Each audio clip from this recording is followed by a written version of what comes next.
जय श्री राम। अपरा एकादशी के दिन खाली बस एक दिया इस जगह पर लगाने पर हो जाएगी आपकी सारी मनोकामना पूरी। अपरा एकादशी कब है?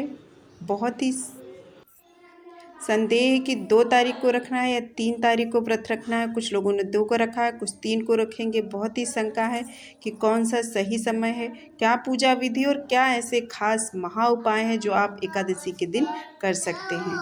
ये सारी चीज़ें जानेंगे अब इस वीडियो में, तो वीडियो को फुल वॉच जरूर कीजिएगा। जेठ मास की कृष्ण पक्ष की एकादशी को अचला या अपरा एकादशी कहा जाता है। इसका पालन करने से व्यक्ति की गलतियों का प्रायश्चित होता है और इस व्रत के प्रभाव से व्यक्ति का नाम यश बढ़ता है और पितरों की आत्मा को शांति मिलती है। हिंदू धर्म में वैसे भी एकादशी का बहुत ही ज़्यादा महत्व है। एकादशी के व्रत का महत्व है। हर एकादशी का अपना अलग ही महत्व होता है। तो जान लेते हैं कि अपरा एकादशी का व्रत आपको किस तारीख को रखना है। तो एकादशी तिथि की शुरुआत होगी 2 जून को सुबह में 5:04 पे शुरू होगी और समापन होगा इसको 3 जून को रात में 2:41 पर समापन हो जाएगा एकादशी तिथि का। लेकिन अब बात आती है कि एकादशी हमेशा जो द्वादशी से जुड़ी हुई होती है, द्वादशी से लगी हुई एकादशी जो होती है उसी एकादशी को व्रत रखा जाता है। लेकिन यहाँ पर जो है वो एकादशी समाप्त हो जाएगी 2 जून की ही रात में। तो इसीलिए बहुत लोगों के मन में शंका है कि 2 जून को रखना है या 3 जून को व्रत को रखना है। काफ़ी लोगों को कहना है कि जो गृहस्थ वाले हैं वो 2 जून को रखें और जो वैष्णव वाले हैं वो 3 जून को रखें। तो यहाँ पर आप वैसे भी हिंदू धर्म में उदया तिथि की मान्यता होती है जिसके अनुसार आप 2 जून को एकादशी के व्रत रख सकते हैं। लेकिन अगर द्वादशी से जुड़े हुए की बात करें तो यहाँ पर 3 जून को, तो यहाँ पर आप 2 जून को भी एकादशी का व्रत रख सकते हैं, नहीं तो आप 3 जून को भी, दोनों दिन आप व्रत रख सकते हैं। अगर आप 2 जून को रखेंगे तो पारण आप 3 जून को करेंगे और 3 जून को रखेंगे तो 4 जून को आपका पारण होगा। काफ़ी लोगों ने आज ही व्रत रखा होगा, जो कि ऐसा कुछ गलत नहीं है, तो पारण आप कल कर सकते हैं। तो अब हम जान लेते हैं कि पूजा विधि क्या है और कौन से ऐसे बातें हैं जिनका आपको विशेषकर एकादशी तिथि में ध्यान रखना चाहिए। अपरा एकादशी पर भगवान विष्णु की पूजा के एक दिन पहले आप 10वीं तिथि की रात्रि से ही व्रत रख रहे हैं तो शुरू हो जाता है। 10वीं तिथि के दिन सूर्यास्त के बाद भोजन ग्रहण करने की मनाही होती है। सुबह सूर्योदय से पहले उठे, घर को साफ करें, खुद को साफ करें, उसके बाद मंदिर को साफ करें, स्नान में गंगा जल मिलाकर अवश्य स्नान करें, साफ स्वच्छ लाल या पीले वस्त्र पहनकर भगवान विष्णु का ध्यान करें और व्रत का संकल्प लें। उसके बाद पूर्व दिशा में एक तरफ पटरी पर या चौकी पर बिछाकर पीला कपड़ा बिछाएं, उस पर भगवान विष्णु को विराजमान करें, साथ में माँ लक्ष्मी को भी विराजमान करें, एक तरफ कलश स्थापित करें और दीप को जलाएं। इसके बाद जो पूरी विधि पूर्वक आपकी जो पूजा होती है उस पूजा को पूरे विधि विधान के साथ जितनी आपको आती है, जितनी आपकी सामर्थ्य है उसके अनुसार अपनी पूरी विधि पूर्वक पूरी श्रद्धा भाव से भगवान की पूजा अर्चना करें। भगवान विष्णु को फल फूल, पान सुपारी, नारियल, लौंग आदि अर्पित करें। खुद भी पीले स्थान पर बैठे अपने दाएं हाथ में जल लेकर अपनी मनोकामना का भी मन में ध्यान कर भगवान विष्णु से प्रार्थना करें। पूरा दिन निराहार रहकर शाम के समय अपरा एकादशी की व्रत कथा सुने और फलाहार करें।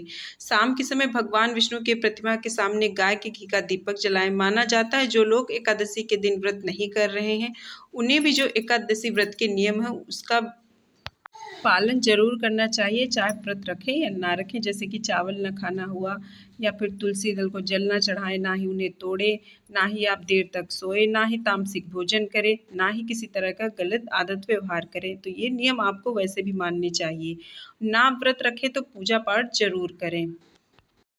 ज़्यादा से ज़्यादा भजन कीर्तन भगवान का ध्यान करें और कथा सुने, दान करें। इसी तरीके से अपने जो एकादशी का व्रत का है वो पूरी तरीके से पालन करें।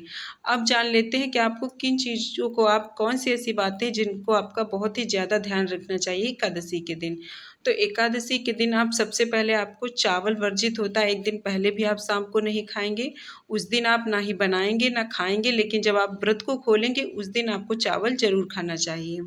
आपको व्रत वाले दिन तामसिक आहार और बुरे विचार से दूर रहना चाहिए। बिना भगवान कृष्ण की उपासना के दिन की शुरुआत न करें।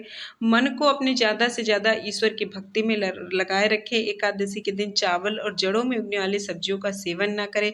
एकादशी के दिन किसी को भी बाल और नाखून नहीं काटने चाहिए। देर तक सोना नहीं चाहिए। किसी भी तरह का बुरा व्यवहार नहीं करना चाहिए और ना ही इस दिन आप तुलसी माता को जल अर्पित करें, ना ही उनकी पत्तियां तोड़ें। भगवान के भोग के लिए आप एक दिन पहले ही उसे तोड़कर रख लें।